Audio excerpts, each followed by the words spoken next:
Bienvenue dans l'ombre, chers auditeurs. Vous êtes ici chez vous.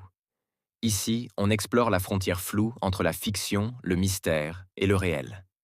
Chaque semaine, un nouveau frisson. Ce soir, c'est vendredi. Et le vendredi, sur cette chaîne, cela veut dire une chose. La fiction s'arrête et l'horreur vraie commence. C'est le moment de vérifier vos verrous, de baisser un peu la lumière et de vous souvenir, les histoires les plus terrifiantes sont parfois réelles. Installez-vous.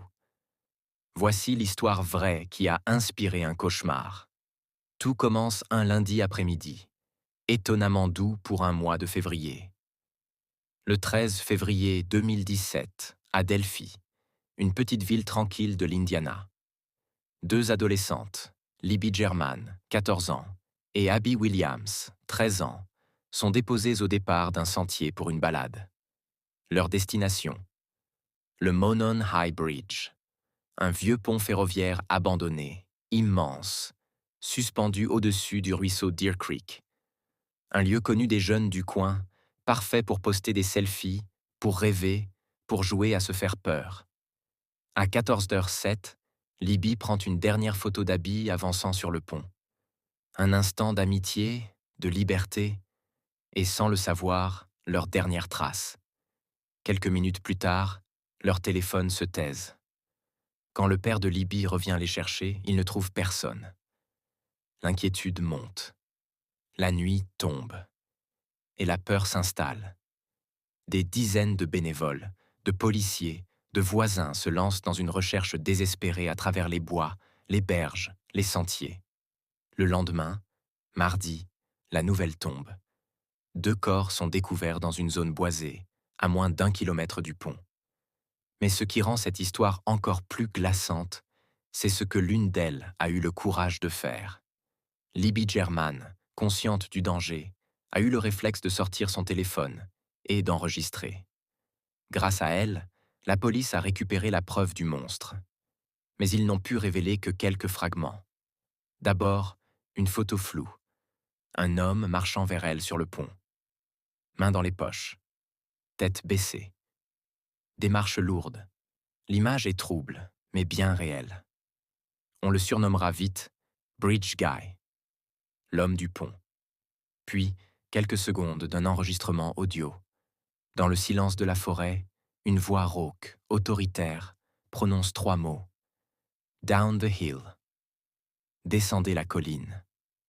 Ces 3 mots sont devenus le cauchemar d'une ville entière. Les dernières paroles que Libby et Abby ont entendues. Pendant plus de 5 ans, le Bridge Guy reste un fantôme. La photo, la voix, tout est scruté par des millions de personnes. Et pourtant, l'homme marche libre, peut-être même à Delphi. Les habitants commencent à se méfier de tout le monde. Le voisin, le caissier, le type croisé au supermarché. Et si c'était lui? En 2022, l'enquête bascule enfin. Pas grâce à un nouveau témoin, mais grâce à la réanalyse minutieuse des preuves. Un nom revient. Richard Allen, un habitant du coin, qui avait admis s'être trouvé près du pont ce jour-là. Sur les lieux du crime, les enquêteurs retrouvent une douille de calibre 40, intacte, juste à côté des corps. Les experts en balistique confirment.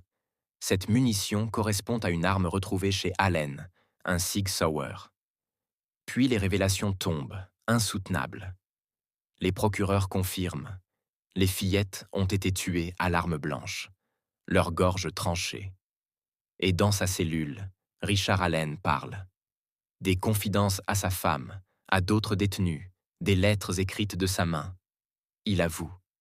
L'homme de la photo, la voix sur l'enregistrement. C'était lui. Le mystère qui a hanté l'Amérique pendant 5 ans prend fin. Mais la peur, elle, ne s'efface pas. Cette image floue. Cette voix qui murmure. Down the hill. Elle reste gravée, comme le rappel que parfois les monstres sont bien réels. Et c'est ici que notre cauchemar s'achève. Ou peut-être que le vôtre commence.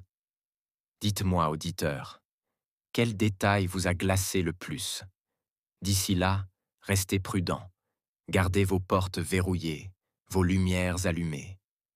Et souvenez-vous, certaines histoires sont vraies.